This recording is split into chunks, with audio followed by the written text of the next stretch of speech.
Sobra to. Ito na lang. Thank you po. Sigurado po Okay kayo. na to.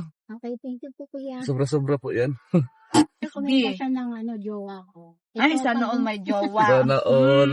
Sana all talaga.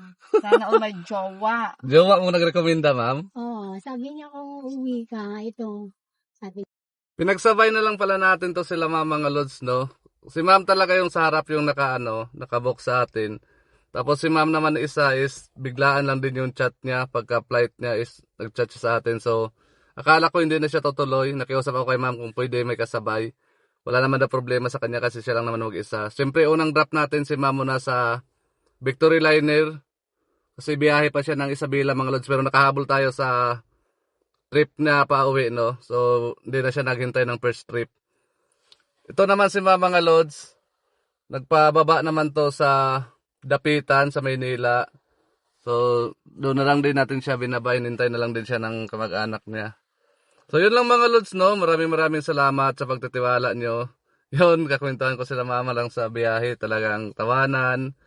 Yung sa likod naman is, sama na sa biyahe, naka-idlip. Yun lang kagandahan talaga mga lods pag may tiwala ka sa driver mo or mga nagsusundo is naka-idlip, nakatulog yung pasahero natin. So, gigising lang natin if malapit na sila, no? Yun lang mga lods, no? Maraming salamat sa inyo sa patuloy ng pagtitiwala sa atin. Sa mga pasahero ko din, gusto ko lang mag-thank you kay ma'am na pumayag sila na magkasabay sila, no? Yung yung kapatid ni ko na, tingnan mo yung sinasakyan mo, ha? Oo, Nay.